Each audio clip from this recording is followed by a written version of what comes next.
सूरतुल क़सस आयत नंबर 27 और 28 है। 20वां पारा।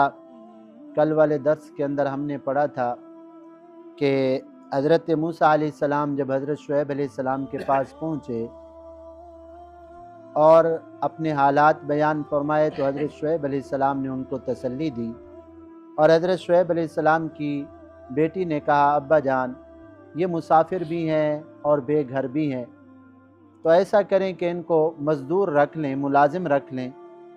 और बेहतरीन मुलाजिम वो होता है जो कवी भी हो, अमानतदार भी हो।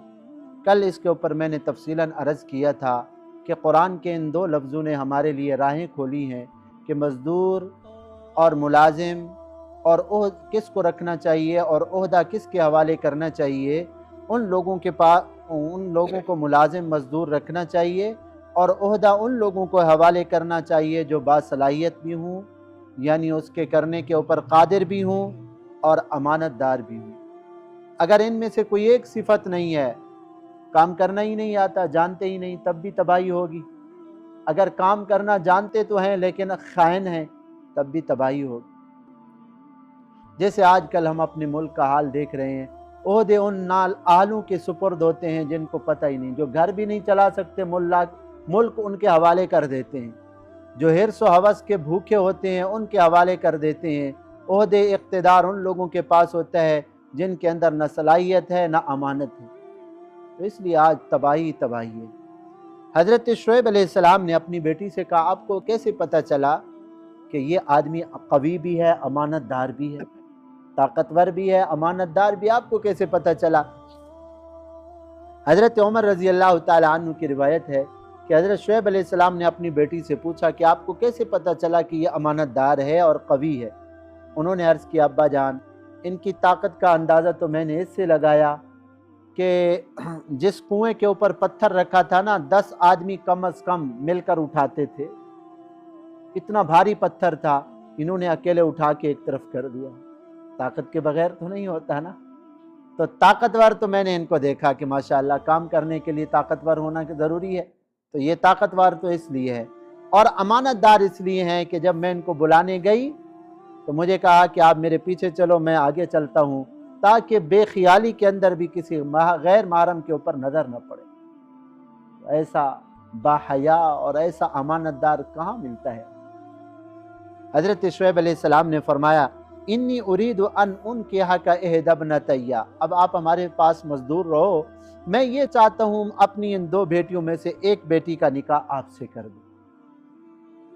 अला अंता अजुरानी, लेकिन शर्त यह है कि आप हमारे पास मुलाजिम रहोगे समानिया हिजज, 8 साल तक। 8 साल तक बकरियां चरानी पड़ेंगी और निकाह कर देते हैं। फ़इन अतममत आशरन, अगर 10 मुकम्मल कर दो फ़मिन इंदिक, ये आपकी तरफ से और मज़ा हो जाएगा। 8 साल तो पक्के हैं और 2 साल और बढ़ा दोगे, मुलाजिम और जो है मुलाजमत और करोगे और बकरियां चराओगे, फ़मिन इंदिक, ये आपकी खुशी के ऊपर है। वमा उरीदु अन अशुक्का अलैक, मैं आपको मुशक्क़त में नहीं डालना चाहता कि 10 के ऊपर ही मैं मजबूर करूँ, नहीं, इन 2 में से जो भी मुद्दत आप पूरी करो तो मैं निकाह कर देता हूँ अपनी बेटी का। सताजिदुनी इंशाअल्लाहु मिनस सालिहीन, इंशाअल्लाह अगर अल्लाह ने चाहा तो आप मुझे नेक लोगों में से पाओगे। मेरे साथ मामला करके देखो, फिर देखना कैसे मज़े। बास मालिक ऐसे होते हैं कि मज़दूर उनसे बड़े खुश होते हैं, वो मज़दूर की हर चीज़ की ख्याल और रियायत करते हैं। हाँ, और उनको पता ही नहीं होता कि हम जो है ना शाहाना ज़िंदगी गुजार रहे हैं या हम मज़दूर बन के ज़िंदगी गुजार रहे हैं। तो हज़रत शुएब अलैहिस्सलाम ने फरमाया, इंशाअल्लाह मुझे नेकी करने वाला पाओगे, मैं तुम्हें मशक्क़त में नहीं डालना चाहता। तो बहरहाल हज़रत मूसा अलैहिस्सलाम ने अर्ज़ किया, क़ाल ज़ालिका बैनी व बैनक, ये मामला तय हो गया, आप अपनी बेटी का निकाह मुझसे कर और मैं इंशाअल्लाह जो है ना आपके पास रहूँगा, बकरियां चराऊँगा। अय्यमल अजलैन, ये 2 मुद्दतें हैं, 8 साल और 10 साल, इनमें से जो भी मैं पूरी करूँ ना, फला उद्वान अलैहि, मुझे ऊपर कोई ज़ोर ज़बरदस्ती नहीं होगी।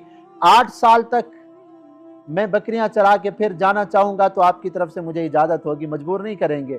अगर 10 साल कर दूंगा तो वो मेरी खुशी होगी, लेकिन आप मुझे मजबूर नहीं करेंगे। इन 2 मुद्दतों में से एक मुद्दत में ज़रूर पूरी करूँगा।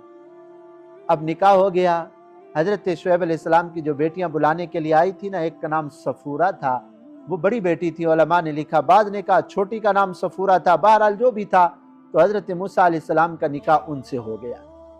اب حضرت موسیٰ علیہ السلام بکریاں چرا رہے۔ یہ اللہ کی بڑی حکمتیں ہیں کہ اللہ تبارک و تعالی نے اپنے انبیاء سے بکریاں چروائی ہیں۔ جتنی بھی پیغمبر تشریف لائے ہیں نا، بکریاں انہوں نے ضرور چرائی ہیں۔ آپ صلی اللہ علیہ وسلم نے بھی چرائی۔ صحابہ اکرام ایک مرتبہ آ رہے تھے آپ صلی اللہ علیہ وسلم، تو صحابہ اکرام سے فرمایا، جنگل میں تھے، بھائی پیلو چن کر آؤ، پیلو، ابھی پیلو کی موسم ہے نا تھر کے اندر، کالے کالے چن کر آنا، وہ میٹھے ہوتے ہیں۔ صحابہ نے عرض کیا، یا رسول اللہ، یہ تو چرواہے لوگوں کو پتا ہوتا ہے کہ کالے میٹھے ہوتے ہیں اور جو سبز رنگ کے ہوتے ہیں وہ اتنا میٹھے نہیں ہوتے، آپ کو کیسے پتا چلا؟ فرمایا، بھائی میں نے بھی بکریاں چرائی ہیں، اہل مکہ کی بکریاں چراتا تھا اور مزدوری میں چند قیرات ملتے تھے۔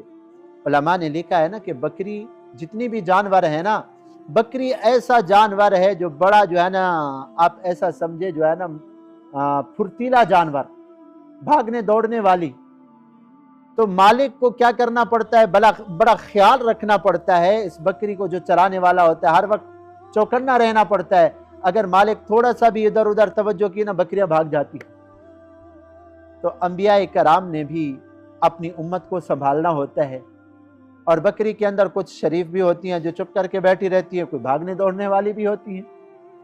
تو امت کے اندر بھی ہر قسم کے لوگ ہوتے ہیں، کوئی شریر بھی ہوتے ہیں اور کوئی شریف بھی ہوتے ہیں۔